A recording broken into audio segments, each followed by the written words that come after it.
Hai,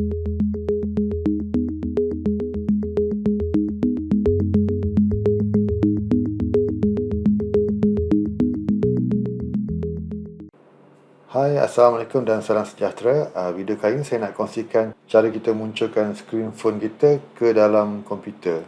Tujuan orang buat share skrin phone ke laptop ni antaranya sebab kita nak tengok kita punya kandungan phone tu senang sikit dekat skrin besar, ataupun nak buat video tutorial ke kan, kita boleh rakam terus daripada skrin komputer kita.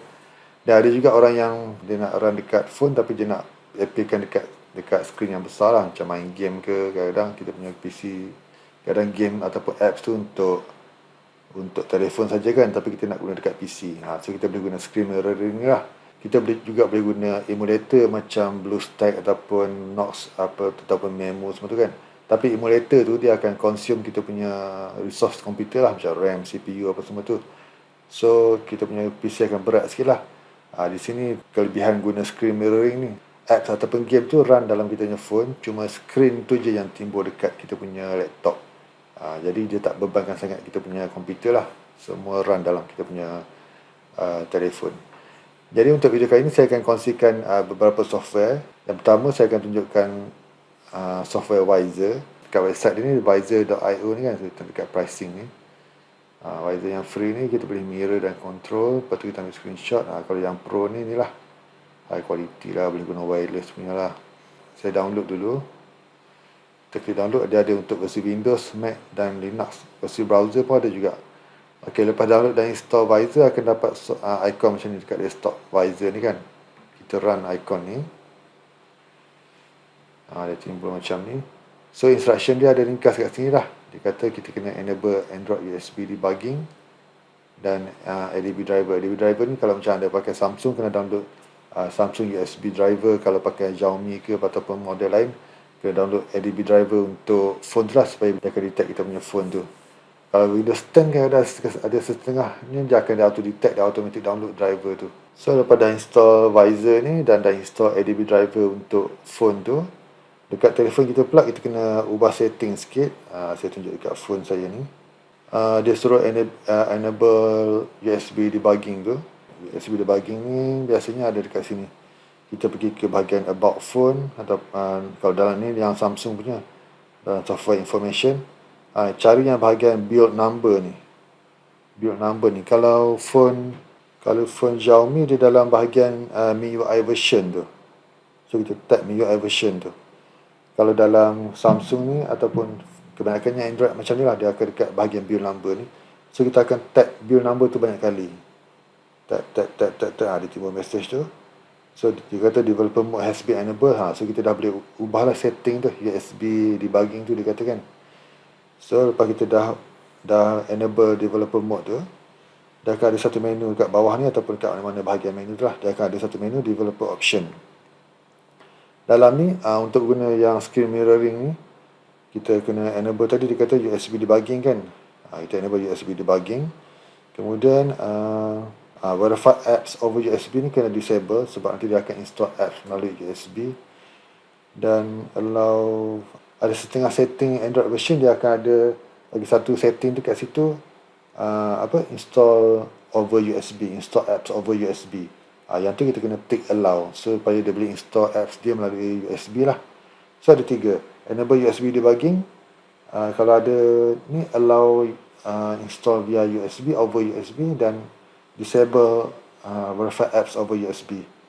Ok, benda tu dah settle, kita tutup tu dan kita connect kita punya kabel USB lah. Connect kabel USB. Ok, ni dekat Wiser dia dah timbul macam ni kan. So saya klik view device. Ok, dia tanya untuk allow USB debugging ni, saya klik always allow lah, trust saya punya komputer. So saya klik allow.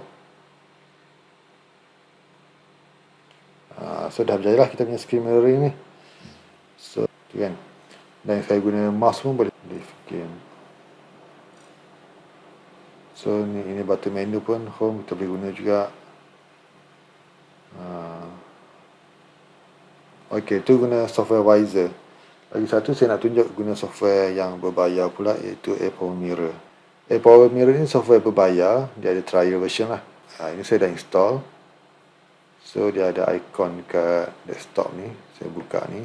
Dia punya setting phone kita sama juga macam visor tadi. So saya akan pakai USB.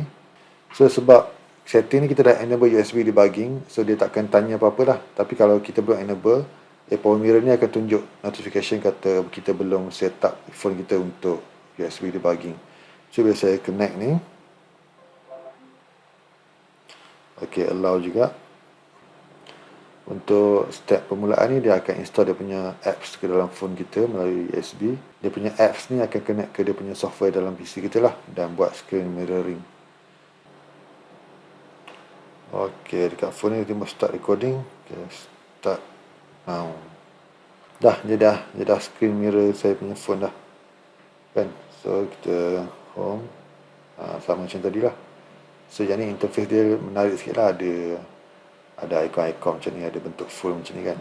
So kita cuba run game tadi, dia jadi full screen macam tu. Kita free play.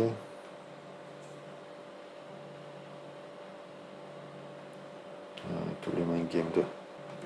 So dah berjaya screen mirroring. Kita guna Power Mirror ni. So kalau bagi saya prefer guna Power Mirror ni lah, sebab saya dapat Power Mirror yang VIP version punya. So sepanjang saya guna ni macam agak dia stabil dan sangat smooth lah dia punya mirroring ni.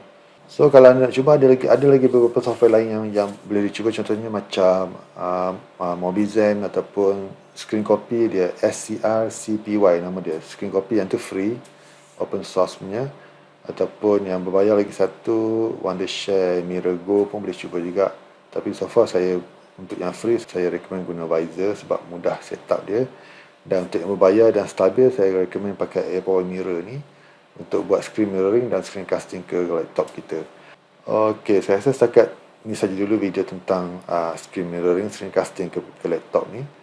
So kita jumpa lagi di video akan datang. Selamat mencuba dan jumpa lagi. Assalamualaikum.